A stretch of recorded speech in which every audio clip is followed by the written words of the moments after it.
All right, welcome everyone. Thank you so much for joining us. My name is Nazik. I'm the Policy Affairs Manager at the League of Women Voters of Ohio, and I'm joined today by Marissa Wong from Project Every Zero and Colin Marazzi from ACLU Ohio. I'd like to start a little bit by talking about these organizations as they are both incredible partners in this work of protecting democracy and communities from misinformation and political intimidation. And I would like to encourage you to follow them and to look at their websites and social media for more information and resources. Over Zero works to prevent and reduce violence, identity-based violence, and specializes in educating and training community leaders and understanding the relationship between communication and violence to build peace. And the American Civil Liberties Union, or the ACLU of Ohio, is an affiliate of the National ACLU, which is very well known throughout the country. They were founded in 1920, just like the League of Women Voters, and through education, litigation, and lobbying, the ACLU champions and expands constitutional and other fundamental rights and pursues justice and equity for all Ohioans. As for the League of Women Voters, our organization is an affiliate of the League of Women Voters of the United States, and we are a membership organization that has been working to empower voters and defend democracy since our founding in 1920. All of our organizations are strictly nonpartisan, and they do not endorse or oppose any political parties or candidates. Today, I'm going to start by talking about the importance of fostering civic engagement in new American communities and equip you with clear and accurate election information so that you can help ensure that every Ohioan has equal access to the ballot and can cast their vote with confidence and ease. Marissa will help us understand harmful narratives that prevent people from fully engaging in the democratic process and letting their voices be heard. And finally, Colin is going to share with us tips and resources to ensure that we are prepared for any kind of political intimidation or misinformation that we are faced with. We will go through the information and take questions at the end, but please feel free to drop comments or questions in the chat for now as they come to you. I'd also love to know who's joining us and what organization you're with, if any. So please feel free to drop a hello in the chat for now. So I want to start off with an introduction about leading our communities in civic engagement. We all believe that our democracy works best when all of us are represented, but in order for all of us to be represented, we all have to participate. The foundation of our democracy rests on informed and engaged voters. However, we know that new American communities, among others, are often targeted by harmful narratives that spread confusion, fear, or doubt about the voting process, and this is at an all-time high this year. These narratives can discourage participation or intimidate individuals into silence. As leaders, your role in guiding your communities through the general election is essential. Equipping yourselves with clear, accurate information is the first line of defense.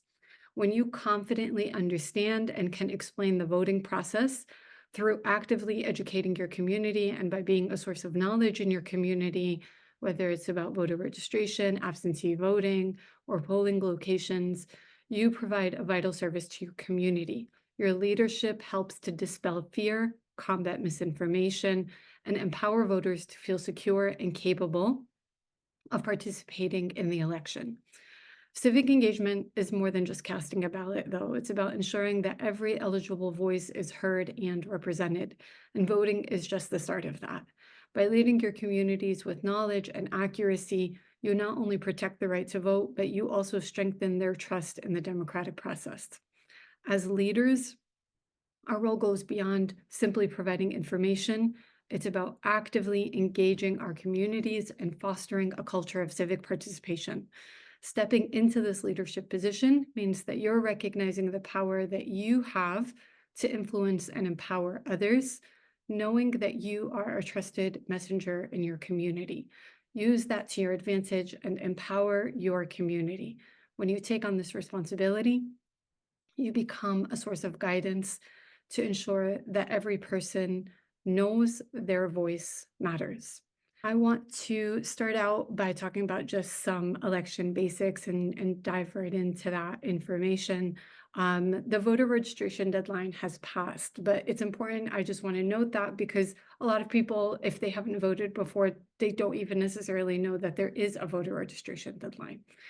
I would highly recommend that when you are talking about this, like, don't treat it as something if somebody says like, "Oh, the deadline has passed," oftentimes we just write it off and think, "Well, for the next election, we'll come back to it later." The voter registration deadline has passed, but you can still register to vote. That doesn't mean you can't register to vote. It just means that the voter registration deadline for this upcoming election has passed. When they register to vote today, and through the upcoming election, they will be registered to vote for any election after that. Absentee and mail-in voting has begun. Absentee mail, if somebody has requested a mail-in ballot, they should have received it, or they are going to receive it very soon.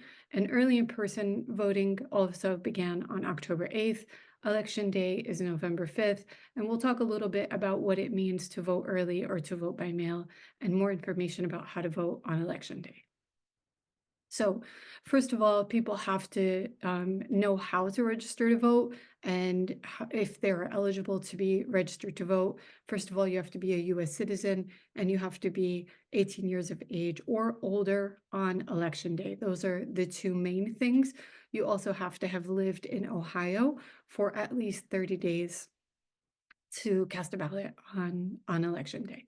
There are some other things. You cannot be currently incarcerated for a felony conviction.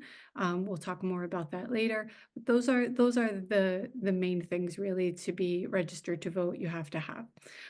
In order to register to vote, in order to register to vote online, you can go to voteohio.gov. You can also check your voter registration status at voteohio.gov, which we recommend that every person does before the election. If this were before the registration deadline, we recommend on an ongoing basis that every person check their voter registration deadline or register to vote before the election.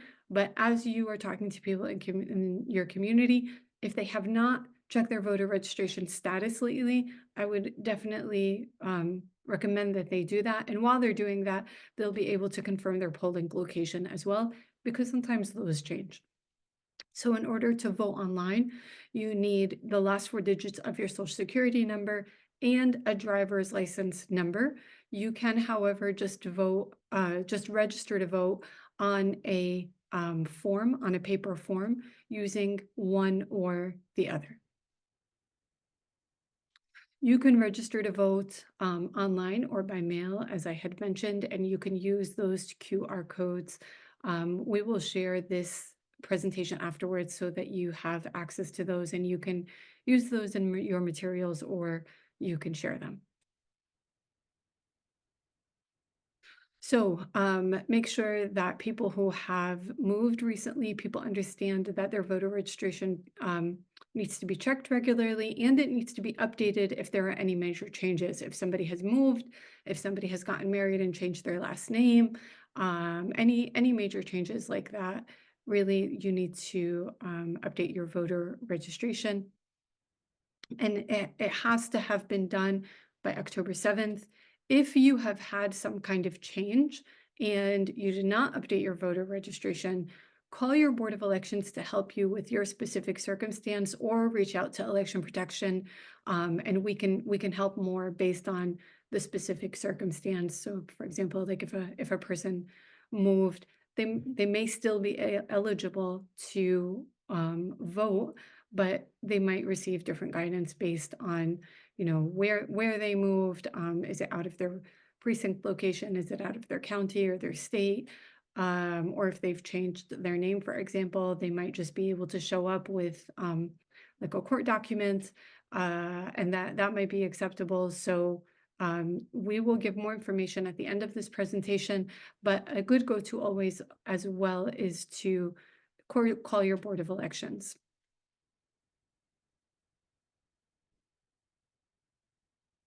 Mhm. So in Ohio, we have three ways to vote. A person can vote by mail, you can vote early in person, or you can vote on election day. There is a varied schedule, which we will share shortly, where a person can vote early in person at their early vote location, which is typically the Board of Elections in Ohio. In order to vote in person, you have, whether it be early or on election day, you have to share an unexpired photo ID. That photo ID is typically going to be a BMV issued state ID or driver's license. We will share in a minute the list of IDs that you can use. When you vote by mail, you have to apply for an absentee ballot by October 29th. So to vote in person, this is the list of IDs that a person can use to vote in person. Most people will use the BMV issued driver's license or state ID card. You cannot use an out-of-state ID card. This is particularly important for students who often maintain their, like, if they came from another state, they will maintain their driver's license. It requires an Ohio driver's license or state ID card. Person can also vote in person with their passports, or national military ID, which includes the Ohio National Guard ID or U.S. Veterans Affairs card. For those who are having trouble getting an ID, there's a wonderful organization called Vote Riders, and Vote Riders specializes in helping people secure the IDs that they need to vote. So it really, any kind of assistance that you can imagine.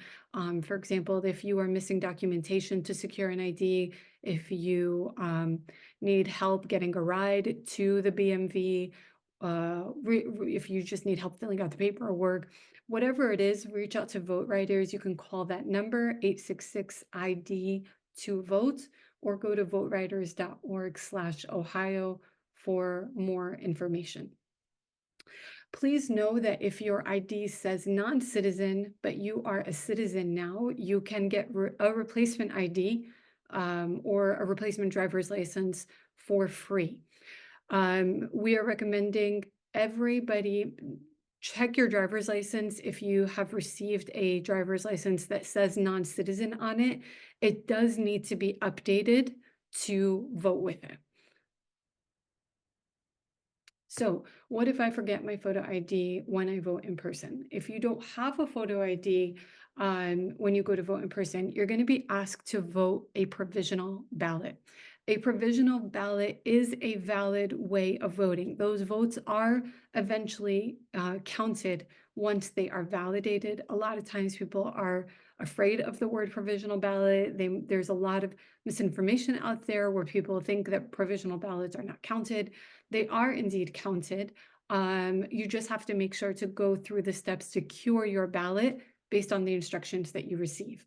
So you will fill out that provisional ballot, and then if you did not have an ID on election day, you just showed up because you didn't have one, or you forgot it, or it was expired, or whatever it might be, after you vote your provisional ballot, you must bring a photo ID to the Board of Elections by November 9th. That is the Saturday after election day, and your ballot will be counted. Just like for example, if something like this happens, like you show up on election day, you realize that your driver's license is expired, which is unfortunately all too common, you can go the next day to the BMV, or if you're eligible to get it online, you can get it online, and you will get what's called an interim ID, or an interim driver's license. And it's going to be a piece of paper. That piece of paper will count if it was issued by the BMV. You can take that interim ID also to the BMV, and it will be counted to cure your ballot, or as a form of ID on election day. We recommend that everybody, if you cast a provisional ballot, call your Board of Elections to check that your provisional ballot was actually counted. And if you have any questions at all, you can call the Nonpartisan Election Protection Hotline. The number is 866-OUR-VOTE, or 687-8683. Tell them that you voted a provisional ballot and they will help you through the process if you have any questions. There are hotline numbers in other languages that we'll share also, but here's the Spanish one. It is 888-839-8682.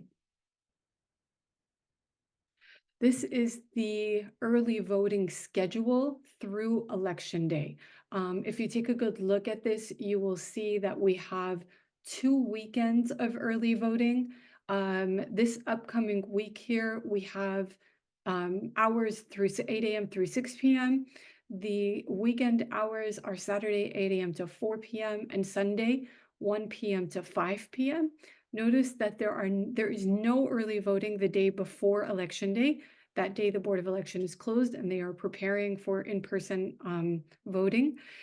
Here in this last week, there are extended hours and they are open to 7:30 p.m. on most days, 8:30 p.m.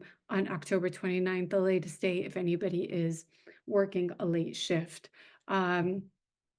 Early voting is a great option for anybody that just wants to like get there and get it done, might not be available on election day, doesn't necessarily know what their schedule is, especially on the weekend.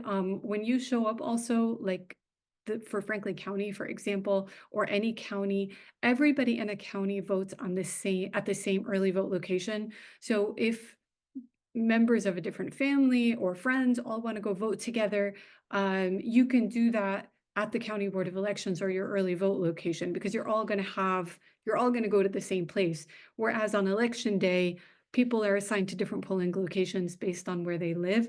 So oftentimes groups will organize like early vote buses or early vote like parties or something along those lines to really encourage people to go in groups to vote early in person, making sure that everybody in the same county can vote and can go together to do that.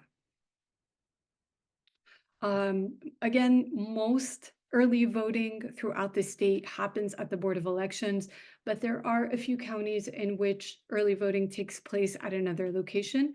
You can use this QR code or go to this website to confirm where your early voting location is going to be. Okay, to vote by mail, make sure that you request a ballot absolutely as soon as possible. Know that there are delays in the mail. Voting by mail is safe. It's accurate. Your vote will be counted, but there are concerns just due to the high level of mail that happens at around this time, and unfortunately, the really like low capacity that the United States Postal Service has to necessarily service all of the mail that is being sent at this time. And every year there is increased number of people that are voting by mail. So again, it is helpful and it works and it's a great option for a lot of people. Just make sure that if you're going to use this option, that you really do this as soon as possible. The Ohio Secretary of State has mailed or should have mailed all registered voters in Ohio a early vote application. So you should have returned that. But if for some reason you don't have it, you can access it online. So here is a QR code to be able to request that ballot if you need to request fill out the early vote application. You can also go to voteohio.gov. Your local Board of Elections has to receive this application. The absolute last day deadline is October 29th. But again, I'm going to like really, really urge you to ensure that you don't wait that long. You should do this as soon as possible. Voting and preparing your mail ballot can feel like a little bit of a process, but as long as you follow the directions that are included in your mail ballot, then you should be fine. So you're going to fill out that application, send it to your local Board of Elections. It's going to come back to you. The mail ballot will get sent to you. You're going to vote your ballot. seal your ballot in a security envelope, and then put that security envelope in the carrier envelope. That's the really most important thing that you need to know, that it comes with two envelopes, and you need to use both of them. Make sure that you sign it with the correct date. A lot of people some of the common mistakes that we see is signing the date with a birth date, for example. Just read, I think there are like 5 things that you need to sign on that security envelope. Read them carefully and fill that out. And then you can either mail your ballot back, you can put it in the US Postal Service, or you can return that ballot yourself to your County Board of Elections. There is a drop box at the County Board of Elections. It is open 24/7. And if you are not able to go, if you just don't want to put it in the mail, which a lot of people don't necessarily want to trust the mail with their ballot, the drop box is there for that reason. Know, however, that you can only put your own ballot in the drop box. If you are taking your ballot and a family member's ballot, you will need to put it in the mail. You cannot put more than one, you cannot put more than your own mail ballot in the drop box that is at the Board of Elections outside. In order for you to deliver the ballot, if you're delivering your ballot and a family member's ballot, then you need to park your car, go inside the Board of Elections, and there is a form that you will have to fill out in order to do so. The postmark deadline is November 4th, and it has to be received by November 9th. But again, I'm going to like really, really emphasize here, do not wait for the deadline. I would personally recommend that if you're going to put it in the mail, put it in the mail at least a week before Election Day. You can also deliver your ballot in person to the Board of Elections up until 7:30 p.m. on Election Day. Note that you cannot deliver it to a polling location on Election Day. You can only return it to the Board of Elections on Election Day. And make sure that if you are if you are voting by mail, that you track your ballot. If you provide contact information to the Board of Elections, you will actually receive a text. Like if you put your cell phone number in, you should receive a text that lets you know your ballot was received. So, a few things for what I would call special circumstances. Just note that people who have a disability are fully qualified to vote, and that whatever challenges they may have, there are things in place to make sure that they should be able to access their right to vote. I don't want to go through all of them right now since they are numerous, but people can vote by mail. That's one way that's really great for voting for people with disabilities. Additionally, if a person wants to vote on Election Day in person, you can access curbside voting from your car at any polling location or at an early vote location. That's when a bipartisan team of election officials will come to your car and assist you. Call the Board of Elections for more information about making an appointment for curbside voting on Election Day. If you go for early voting, you should clearly see signs that are marked for early voting at your Board of Elections. Out-of-state college students are allowed to vote in Ohio. We highly recommend that out-of-state college students vote by mail. That's because a lot of them don't have Ohio state IDs. They can do that using just the last 4 digits of their Social Security number. Military and overseas voters can go to militaryvotes.ohio.gov for more information. If you are an overseas voters, if you are overseas and you would like to cast your ballot, if you are hospitalized right around Election Day, there are provisions for you to be able to vote. If you are incarcerated for a non-felony offense, you have the right to vote. Um, any special circumstances, we unfortunately don't have the time to go through all of these things, but I will provide my contact information, or you can call election protection. Please know that nobody should have a circumstances where they feel like I cannot access my right to vote. No matter what your situation is, there should be a provision for you to be able to cast your ballot. But unfortunately, a lot of times people just don't know what those provisions are. For example, for people who are in a nursing home, or for people who are incarcerated for a non-felony offense, for people who don't have a driver's license, whatever your situation is, give us a call and we will help you work through that. Here is the information for election protection and also for contacting your county board of and for contacting your county board of election.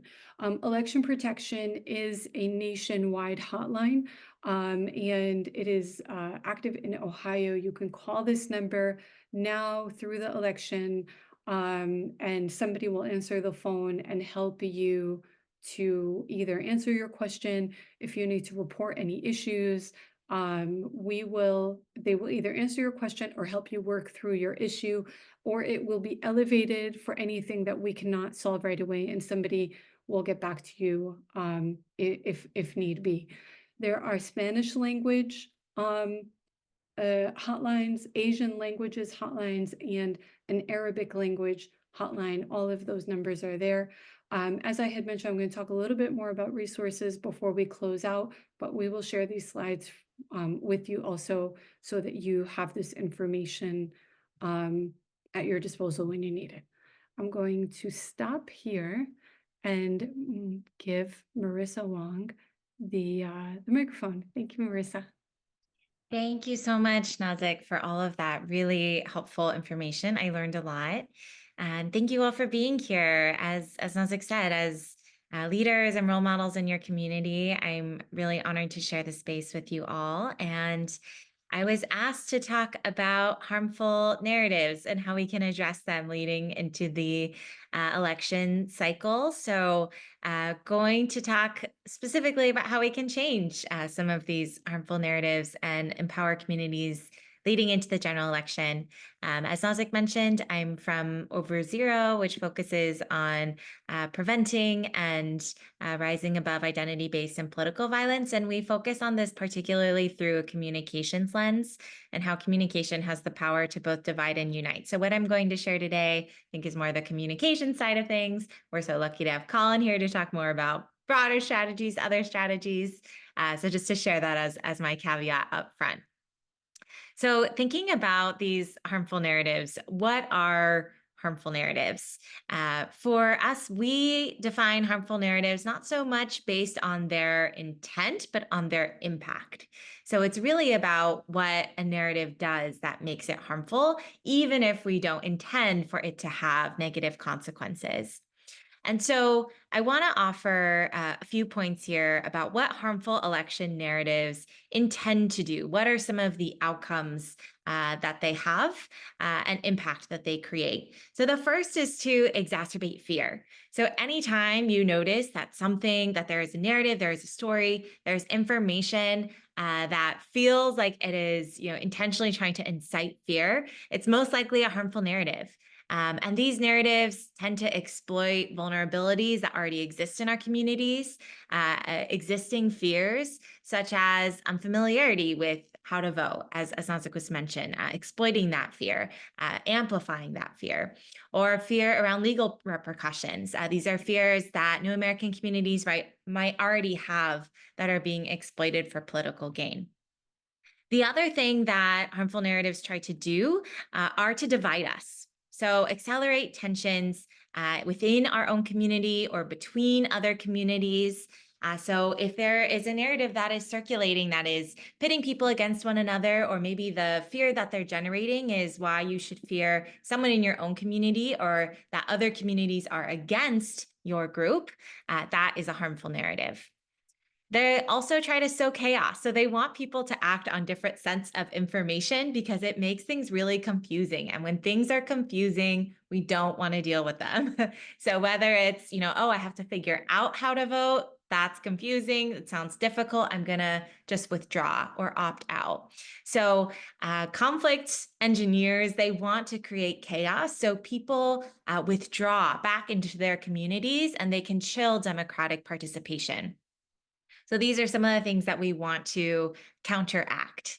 And then lastly, harmful narratives amplify extremist activity. So they tend to make extremists or negative things or violent actors tend to make them seem more prolific or present than they actually are. So again, this creates a chilling effect, making us think that things are really violent out there or scary out there. We want to withdraw and we don't want to participate.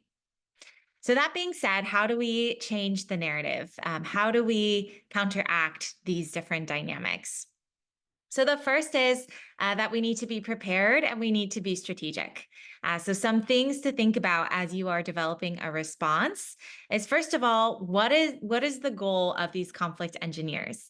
If their goal is to generate fear, then our goal should be to restore feelings of safety. Right? So we want to make sure that our communications invoke these feelings of safety, of unity, and they're not playing into the goals of conflict engineers with sensational rhetoric like, be careful, or there are, lots of people who are trying to stop you from voting. That just plays into their goals. Also, sometimes the best response is no response. So we want to make sure we're not legitimizing false narratives and claims or providing violent actors with free publicity by just responding to and publicizing everything that they're doing. Then we also want to think about timeliness. So research shows that there's about a 1 week period after an incident where it's especially important to speak out against it and reset nonviolent democratic norms. So that means that for all of us as leaders, we need protocols so that we can balance speed with approval processes and, of course, accuracy, always verifying information before we share it. And then the last thing we want to think about to be strategic is who we're speaking to. Who is our audience? What are they going through? What are their emotions and their experiences? How can we empathize with them and meet them where they're at and then move forward together, right? So if people are feeling scared, they are feeling confused, we don't want to, be tone deaf and say, everything is fine. What are you worried about? We need to meet them where they're at, process with them so we can all move forward together. And even if it's a perfectly crafted message, it will fall flat if it's not delivered by someone who your audience finds credible and trustworthy, right? So if it's delivered by someone who they don't believe, they have no connection with, it's not going to matter. And it also needs to reach them through mediums that they use, right? So if our audience is on WhatsApp, we want to be on WhatsApp. If our audience is looking at billboards, we want to be on billboards. If they're not looking at those things, it really doesn't matter how perfect our message is. We're not going to have the influence that we want. And if we can incorporate multiple messengers into our strategy, even better, right? Because then our audience sees themselves in all the different people who are sharing this message with them. That's a little bit on how to be prepared and be strategic as we counteract harmful narratives.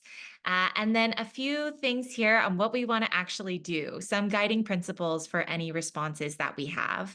And I'm going to call these the 3 A's. So the first is to draw as many people to our message as possible by appealing to shared identities and values. So as we discussed, one of the tactics of harmful narratives is to divide. And so we want to instead emphasize that we are all Ohioans, or we are all members of this particular neighborhood, this particular community. We're maybe all family members or parents, whoever it is that you're speaking to. What are shared identities, cross-cutting identities that unite us so that we're focused on, again, uniting and not dividing? So these can also be values or beliefs. Like, we're all people who believe in freedom and equal rights, right? That's who we are. We're not going to separate into, new Americans, old Americans, Democrats, Republicans. We're going to draw everyone to our message based on these shared identities and values. And then the second thing we want to do is affirm positive norms. So, by norms, I mean social expectations of how we behave. And when we're feeling uncertain, norms are the biggest predictor of what we will do. It's what we see everyone else doing or what we think everyone else is doing. So, our perception of what people are doing is what guides our behavior. So, that being the case, we want to make clear that the vast majority of us are heading to the polls, right? The vast majority of us are rejecting fear. We're supporting the people in our community to go out and vote.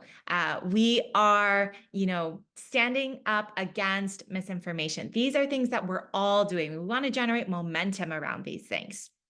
And so affirming positive norms also means that if we are talking about violence or intimidation, we're using very precise language, making sure to not conflate individuals with groups so that there is not this feeling that violence or intimidation is more widespread than it is, because that can create a negative norm. We want everyone focused on the vast majority of us believe in equal rights. We believe in democracy. We're supporting each other. And we are carrying out a safe, accurate election process together because that's who we are as Ohioans, right?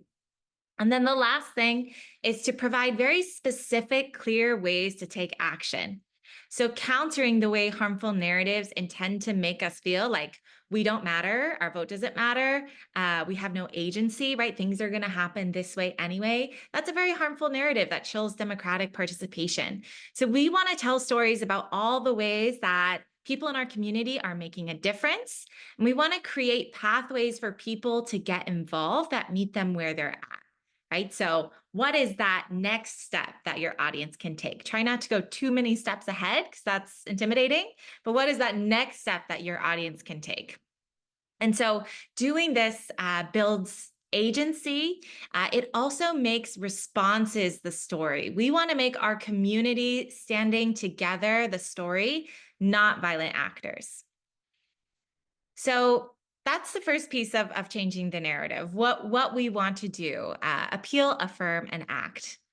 And then another aspect of this is correcting and standing up against misinformation. So many of the dangerous and false narratives around our election rely on misinformation or information that has like a little grain of truth in it, but is taken out of context to sow doubt and distrust. And the tricky thing about correcting misinformation is the more we repeat something, the more believable it becomes because it starts to feel familiar. People have that feeling of like, oh yeah, I've heard that before, right? And so they automatically trust it more, even though it's false. So we have to be very mindful of the way that our brains form associations between things through repetition. And we just, you all just experienced this in Ohio recently, where, through misinformation about Haitians eating pets, that became the narrative. Anytime you thought about eating pets, you thought about immigrants or Haitians and vice versa, right? That is what we don't want to do. We want to set the narrative that this is politicians scapegoating immigrants for political gain. That's what the narrative could have been or should have been, right? But because there was so much repetition of misinformation, we lost the main point of the narrative. So, therefore, we want to frame our communications around what is true and provide a compelling and true alternative explanation, right? And we want to always start and end with the truth. We want people to walk away with our message and not whatever mis and disinformation we're correcting. So we start with the truth, and then we can give a warning that what we are about to share is false or misleading so that we prevent people, we create a little pause in their processing so that they don't form an association. And then we want to rephrase whatever the mis and disinformation is with our own words, right? So calling it what it is, a baseless rumor, hate speech, outright lie, etc. An outright lie about X, whatever it is, we can name what it is, but we want to rephrase it in our own words and not just repeat it the way that conflict engineers are. And then and with the truth, of course. So a true sandwich, if you will. And when we're correcting misinformation, all the other considerations apply as well. credible messengers, using the right channels, and then determining whether the narrative is widespread versus niche and how directly to address it in your context. So sometimes you might want to be specific about the misinformation. Sometimes you might want to talk about it very generally. So I'm going to share a few examples of that. So let's say that there are a lot of false claims circulating about voter ineligibility due to language barriers or disabilities. These are some of the things that Nazik just covered that we know not true, right? So how can we use this model of correcting misinformation and the 3 A's? So one example here is that as Ohioans, we stand firmly in our belief that Americans from all walks of life deserve a voice in our democracy. As a community, we are uniting across political parties to ensure voting is accessible to all citizens. There are some who, for their own selfish political reasons, may try to sow doubt about the ability of eligible voters to cast their ballots. The truth is, no matter what language you speak or accommodations you require, you have a right to vote. In Ohio, we have ways to meet the diverse needs of our voters because there is nothing we value more than representation and equal rights. We hope everyone enjoys exercising their civil rights this election. And if you need any support, please call 866-OUR-VOTE. So this is not the perfect messaging necessarily. Just wanted to show some examples of what it looks like to use these cross-cutting identities that we were talking about. Use this idea of like generating momentum or setting a positive norm. And then also correcting misinformation. So not saying that, some people say if you don't speak English, you can't vote, right? Because then people are going to associate those two things and it's going to become stronger. So we want to rephrase that claim, right? The truth and really focus on the truth. So what are your thoughts on this? What parts stand out to you as helpful? Is there anything that you have questions about, or why is it phrased this way? Or I think it might be better if we did this. Any initial reactions? Marissa, you being the communication expert, I want to really hear just pull out like the part that you said, um, the part that I said, but you said so much better, which is that the truth is, no matter what language you speak or accommodations you require, you have a right to vote. And it's so easy for us to get caught up in the same language. It takes a really conscious effort to not restate the misinformation and use that as a way to say, that's not true. And this is such a like really like beautifully crafted way to affirm and appeal and act. So thank you for that. Yeah. Thank you all. And I hope you all trust yourselves that now you have, the formula, if you will, to replicate the same messaging for your own specific audience. Again, every audience is different. I think this message, if it was even more localized, would be even stronger, right? So rather than speaking to all Ohioans, but like what are your community or neighborhood identities that you can speak to? Thank you so much, Nazik. Thank you. So one last example, and then I will wrap it up. So let's say there is misinformation circulating about eligibility to vote as new Americans, or maybe fear of legal repercussions of voting as a naturalized citizen. This is an example of a response that you can model your own communications after. So as Ohioans, we know that we're stronger when all eligible voters are represented in our democracy, those who are born here and those we've newly welcomed as citizens. There are some who, for their own selfish political reasons, may try to instill fear in new Americans casting their ballots. The truth is, all eligible American citizens can freely vote by mail, through early voting, or on election day without repercussion. This right is the cornerstone of our democracy, and we will continue uniting as a community to ensure it is protected and respected. And then ideally, you would provide more information about how to vote or how to get involved based on where you are. Any thoughts on this one or questions, things that you think are strong or could be stronger?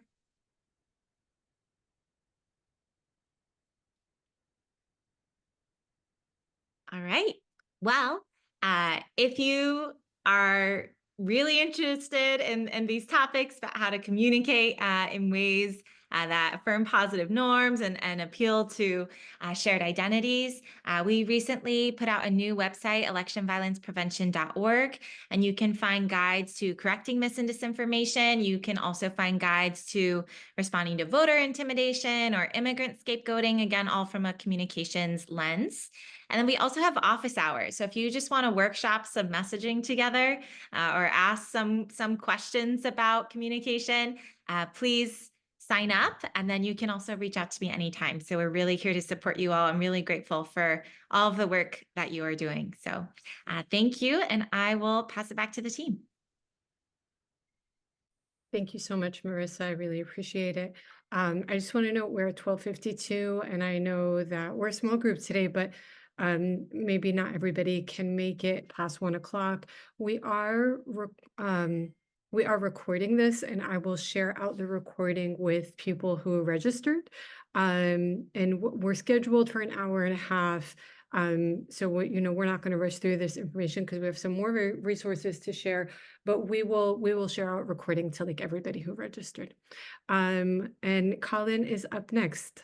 Thank you, Colin. Thank you, Marissa. Yes. Well, thank you, Nazik.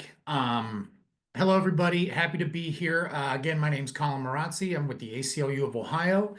And I wanted to share briefly just some, tips and things for you to communicate to your constituents, your communities as they are preparing to go and cast their ballot. A lot of this guidance is going to be limited to what to do if they are choosing to vote in person, whether that be early or on election day. But this is very, this guidance is going to be more geared towards people who are actually entering polling locations and choosing to cast their ballot in person. And I want to start with 3 key things that everybody should know when they're walking into a polling location, and especially newly naturalized new American community members as well. First and foremost, I know this has been touched on a couple of times already today, but it really needs to be underscored and is critically important for folks to know. If they are going in to vote, they have a right to fill out a ballot before they leave, whether it be a regular ballot or whether it be a provisional ballot. No person entering a polling location, either during early voting or on election day, should ever feel like they need to leave without voting, and they should never be told they have to leave without voting. Now, there are, poll workers are trained relentlessly to always remember this and always provide the opportunity to cast a provisional ballot to folks who are, their eligibility status is undetermined. But obviously, there are some newer poll workers who may, have been not paying attention as closely during their training as others, and they may be incorrectly telling folks that they are unable to vote a provisional ballot. That is not true. Everybody who walks into a polling location should be casting a ballot before they leave. And importantly, if it's a regular ballot, then congratulations. Your obligation is done at that point. But if it is a provisional ballot, then we really want to be following up with those voters and making sure that they are doing what they need to do. They are taking the steps necessary within the 4 days following Election Day to return to their Board of Elections, answer any outstanding questions, provide any additional or supplemental documentation to prove their eligibility so that provisional ballot can, in fact, be counted. So very critical they know if they do vote provisionally, there are additional steps following Election Day they must take in order to have that vote counted. So that is point number 1. Point number 2 is that polling locations are legally required to be safe zones. Polling location managers have a legal obligation to provide a safe and secure voting environment, and that means providing interventions should there be any sort of conflict, both in the polling location and immediately outside the polling location. And they are also charged with essentially keeping the peace and keeping a, again, as tension-free environment as possible. So there are personnel on the ground in polling locations that voters may turn to should they feel intimidated, should they be experiencing any actual or perceived threatening actions or altercations with fellow voters or even fellow polling location workers. There is a chain of command at every single polling location that a voter may access, where there is ultimately an individual responsible for providing a safe and secure voting environment. They should never feel like they are alone, and they should never feel as if that there is not a option to seek help or seek assistance. And thirdly, and this is something that I think is important for members frankly, for every Ohioan, but especially members of New American Communities to understand, is that the presence of law enforcement at polling locations, though potentially unsettling for some, is not out of the ordinary. If there's a law enforcement presence at a polling location, that typically is simply the law enforcement agency has been contracted by the Board of Elections to provide on-the-ground security at that location. It is not an indication that there is a sense of danger at that location. It is not an indication that there is potential, I would say, potential immigration enforcement at these locations. These law enforcement officers, whether it be municipal police, county sheriffs, their sole responsibility while at polling locations is to maintain the peace. And part of that is to ensure that every person entering the polling location is able to cast a ballot, whether it be provisional or regular, and to mitigate and, again, make sure that there, is no confrontation, that it is a safe and secure environment. We sometimes get reports through the hotline that people, through the 1-866 Our Vote election protection hotline, that people are uneasy entering a polling location when they see sheriff's deputies out front or municipal police. Though I totally acknowledge and understand that feeling, folks should know that that, again, is not an indication that something is wrong, and that is an indication that they should think twice before entering that location. Also, these law enforcement officers that are staffing polling locations, they are under the direct supervision of that polling location manager.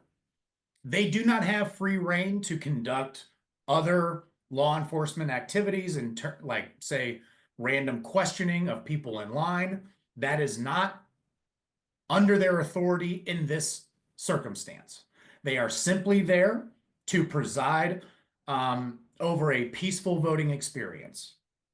The polling location manager has full authority, full statutory authority to direct those law enforcement officers in any way that they deem necessary to ensure the safety of every voter in the voting location. So I just want to make that point clear that, again, though I acknowledge that it can definitely feel uneasy being around law enforcement officers and agencies, especially among New American Communities, that is not out of the ordinary for voting locations. And folks should not feel that they are under a watchful eye from law enforcement when entering these locations. The next thing I want folks to know are their rights when they enter a polling location, what they are and are not able to do. First and foremost, it's always recommended, especially if this is maybe the first time somebody is voting, whether there are potentially language barriers for this voter, to bring a friend. Bring a trusted friend with you. Ohio voters are afforded the right to bring an assistant with them when they are casting their ballot. Now, there are a couple of rules around who may or may not serve as a voter's assistant. However, they're pretty straightforward. Basically, a voting assistant cannot be the voter's employer, and it also cannot be the voter's representative of their union, should they be in a union at their place of work. However, if they have a trusted friend or a religious leader or a spouse, mother, father, they are able to come and assist a voter while they are voting in person, and also by mail. But again, for this conversation, we're talking about in person. Now, I think that would be especially beneficial, again, if the voter has a language barrier, or generally if they just would like some extra support, that's always available as well. There does not have to be a reason given to anybody why you have an assistant with you. So, they will not be questioned. They will not be subjected to additional, requirements of providing documentation about themselves. They simply have a right to have somebody with them. The next thing I would say is to really encourage voters to make their voting plan. And that will lead to obviously preparing for any potential situations that may occur, but also having the tools necessary to help facilitate their voting experience. And what do I mean by that? Again, speaking specifically to individuals that may have some sort of language barrier, it's perfectly legal and perfectly within a voter's right to bring a sample ballot with them that's been translated into the language that they need. Some Board of Elections actually provide these. I think Cuyahoga County provides sample ballots in Spanish. But, for places in Franklin County here in Columbus, our Board of Elections does not provide, and I guess I should say I'm not aware that they provide information in additional languages. So community organizations, that's a void that can be filled for this population. Doing translation services for individual sample ballots, that can help facilitate a much faster voting experience and also just give that voter a little bit more confidence when they step into their voting booth.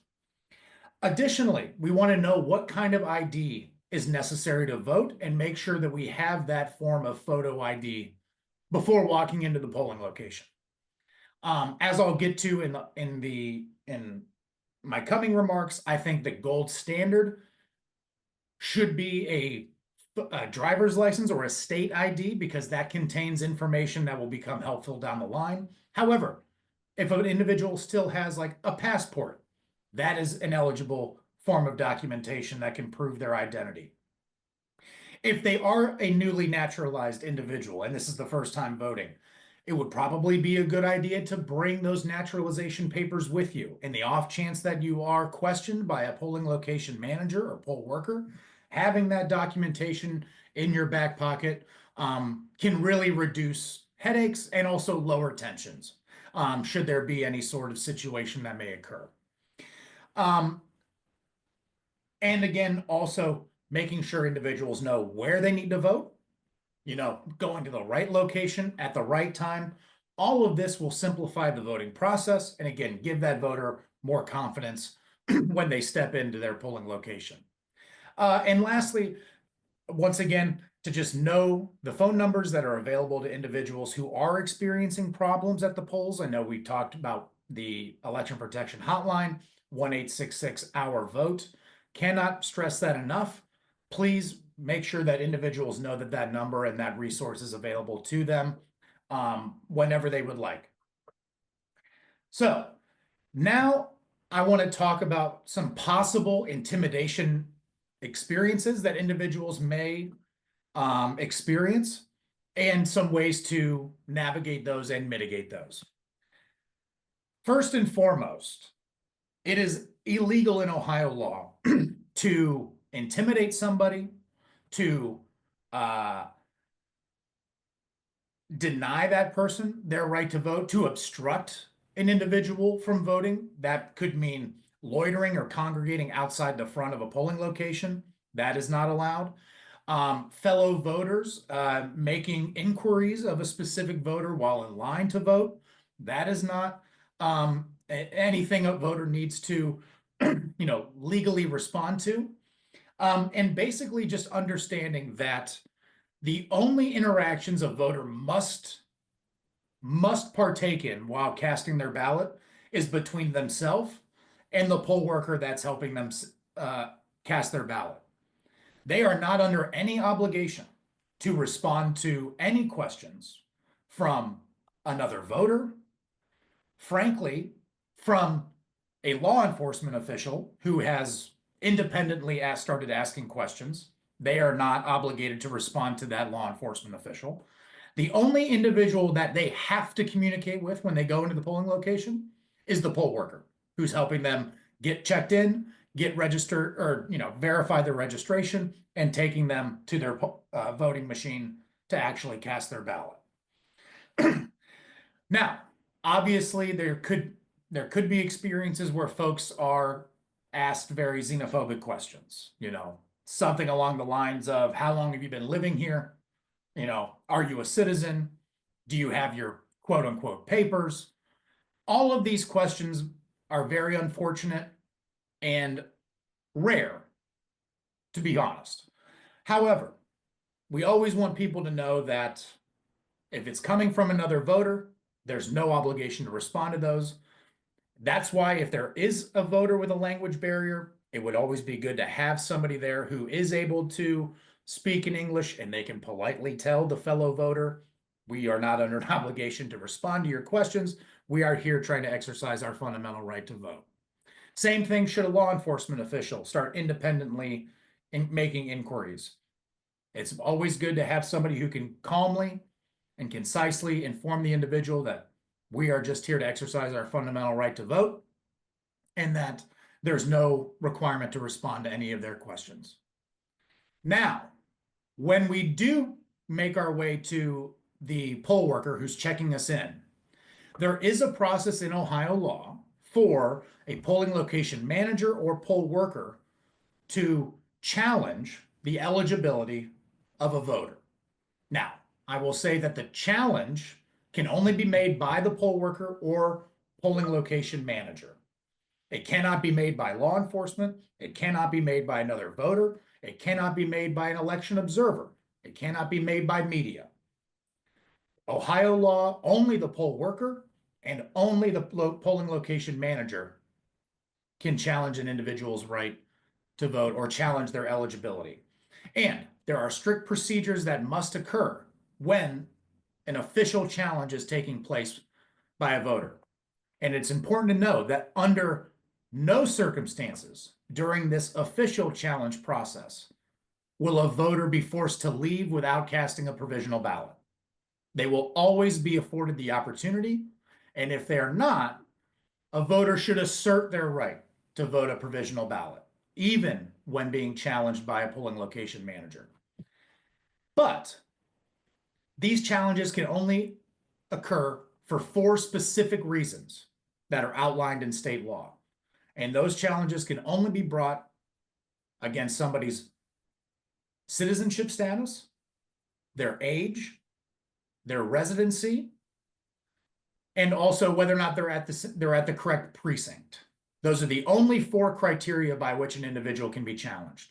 And having that backup supplemental documentation that we talked about earlier, naturalization papers, your driver's license ID that has your address. If your address is old on your driver's license or whatever form of ID you're using, a utility bill or bank statement having your current address that you're registered to vote. All of those can help respond to an official challenge and then either allow that voter to cast a regular ballot, or they will work with the Board of Elections employees, the poll worker, the polling location manager to understand what information needs to be provided after voting a provisional ballot so that ballot can be counted as a regular ballot. Those official challenges are exceedingly rare. I have only actually ever heard of less than a handful in the 6 or 7 years that I've been doing election protection work in Ohio. However, obviously we are in a very heightened environment, and I want you all to know when you're interacting with these community members, there is this process allowed in state law I don't want individuals to be caught off guard or to be scared when that happens. Again, they will always be able to cast a provisional ballot. They will not be ever be arrested should, they be lacking, you know, documentation, like they can't prove their residency right then and there. They will still be able to vote provisionally. They will not be arrested. That is not what that process is for. And frankly, that is that's not allowed. Essentially, I'm sorry, trying to come up with a better way to say it. But again, law enforcement is not there to enforce any immigration statutes, anything other than simply presiding over a peaceful voting experience. Now, if you'd like more information on voter challenges, the ACLU would be happy to provide that. But as long as individuals have their voting plan, they know what ID they're bringing, they know where they're going to vote, they are bringing a friend who perhaps is able to answer any questions or interact with polling location managers on behalf of that voter. Those are all common sense steps that I think will really improve folks' voting experience and allow them to cast a regular ballot in a safe and quick matter of time. So I'll stop there, but happy to answer any questions if folks have them. Thank you, Colin. Tika asked, what if somebody shows up to vote at a Board of Elections that is outside of their county? And I will add to that a polling location that is not their own. Well, the biggest thing to do would be, again, we want to make sure to check beforehand. We really want to make sure to check beforehand to keep that from happening. However, if that does happen, they would still be allowed to vote a provisional ballot. There would need to be some production of documentation showing their address that matches their address that's on their voter registration. And once you provide that documentation, if you haven't yet voted provisionally, that Board of Elections employee, poll worker should be able to direct you to the correct polling location. Now, if you don't have any, supplemental documentation that matches your address, I would still recommend to vote provisionally, but just know that that ballot may not end up counting if it is true that you moved outside of your original county or outside of your original precinct. So that is why it's very important. We want to make sure we are going to the right location on election day. It's much easier to go and vote early in person because there's only one location per county, as much as we would like additional locations per county. If no matter where you live in a specific county, if you go and vote early in person, you're going to that county Board of Elections. But that is really why we want to make sure that we know for certain prior to leaving to go vote where we want to go, either election day or earlier. Thank you, Colin. To add a little bit more context so that people understand this, your ballot is going to look different based on where you are. Even from county to county, those ballots look really different because in this upcoming election, we have at least a dozen or more county-based races. And so if you are in Cuyahoga County, but you live in Franklin County, like those are very far apart, obviously, but if you show up in some neighboring county because you're on vacation or something, they have a completely different list of candidates. And so that's why it's really important to make sure that you show up at the correct voting location. If you're at your county Board of Locations, they will pull up the correct ballot for your voting precinct, but outside of your county, they're not going to be able to do that. And then on election day, you're only going to be able to access the ballot for your specific voting precinct. Otherwise, they're going to have to redirect you to the correct voting precinct.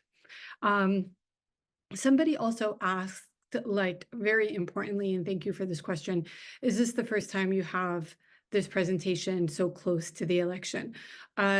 The League of Women Voters and the organizations that we work with, like the Ohio Voter Rights Coalition, regularly has election information, webinars and meetings. But as we were coming closer to the election, we realized that there was a particularly heightened kind of atmosphere of political intimidation against new Americans. And I think that we all see where that's coming from. So I won't hinge on that. And particularly right now in Ohio, it is really heightened. So we wanted to make a special effort to reach out to organizations that we have not previously worked with or that we don't necessarily know.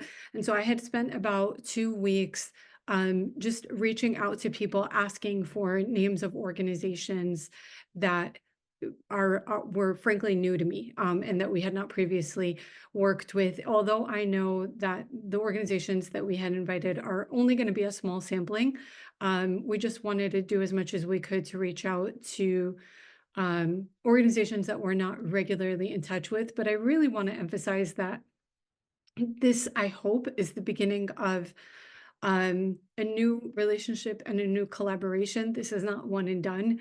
And Ohio has at least one election every year. And so we hope that we can be a continuing partner in increasing informed and active civic engagement in your community. I want to close out here with 2 things. One, moving forward, and the second is moving forward for you, and then our commitment to your success. I wanted to suggest some steps that you can take now and in the future to increase civic engagement in your communities. One, education is key. Many new Americans may not be familiar with the U.S. electoral process, and even if you know, you never know what other people know or don't know. And so always start out with like a very basic level of education when you're working in communities regarding like the voting process. One, building trust takes time. Whether that be building trust between us and you or you and your communities, building trust when we're talking about democracy, elections, politics, it all takes time. Even between the best of friends, like these are difficult conversations to have, and not fun ones for a lot of people, and not common ones. We are not a people that talks politics anymore. And so we want these conversations in all communities to be more common. So start having those conversations in your community and start on building trust within your community on having conversations like this. Work to create safe spaces for dialogue, organize community meetings, town halls, informal gatherings, formal gatherings, in safe spaces where people can ask questions and discuss concerns. And always, always, always start with the premise that we are here to learn and grow together. And no matter what we believe, that we are like, everybody here is safe, and everybody can speak safely based on their beliefs. It is really important, I think, to approach these kinds of conversations from a nonpartisan perspective. And if you need any help in doing that or in kind of holding those conversations, we are happy to help come in and help you have those conversations or train you to do so. When you hold those conversations from a nonpartisan perspective, people automatically start to trust you more because they don't think that you're coming at them trying to get you to vote for one candidate or another. Collaborate with community organizations. For different groups of people, that's going to mean different things, but like a lot of people are, a faith organization might be very central in their community. Maybe some kind of like ethnic or religious organization or a race-based organization might be very central in their community. I know in some communities, the NAACP is a trusted partner. In other communities, it might be a church. In other communities, it might be like a YMCA. And so really kind of like make sure that you are working with trusted voices in your community, trusted partners in your community to be able to have these discussions. Finally, personalized outreach, I think, is really important as well. Reach out to people on all levels. Like, I have started, like, I think 2 years ago. I even though I do this as like a profession, like this is my professional job to um civically engage and educate people. I realized at one point that I wasn't reaching out to the people that were closest to me, like my friends and the people that I see in my mosque and the people that I see in my community and my neighbors. And I realized that those are the hardest conversations to actually have. And so I started making an effort to start just texting people before the election and inviting them to ask me any questions that they have, or sharing nonpartisan resources with them before election day for them to do their own research. Um, Finally, we want to share again, and really can affirm to you that we are committed to empowering new American voters, and we want to lean on you to ask how we can best support you. For those of you that are new to the league, and I know other organizations have shared the resources that they offer as well. Um, we offer like a number of resources that are available, but again, we really lean on you to let us know how we can best support you. We offer printed voter materials in English and in other languages. We regularly have educational webinars, so follow our social media. For those of you that don't already, and you will become aware of those as they happen. We have 34 local leagues throughout Ohio. We are happy to, if you are an in-person organization that has members or that meets like in your community, we are delighted to connect you to one of our local leagues throughout Ohio for grassroots support. The things that we do the most and that we are the most well known for are voter registration drives and candidate events, but we are happy to help you in other kinds of civic engagement events as well. I will follow up with all of you with all of our contact information, and feel free to reach out to us if there is anything else that we can help you with. As I mentioned to you, I know that we're very close to Election Day, and we'll share some resources that will help you with that I hope that you can share with your own communities. But we are here for you as a resource and support as in an ongoing basis. So thank you so much for joining us today.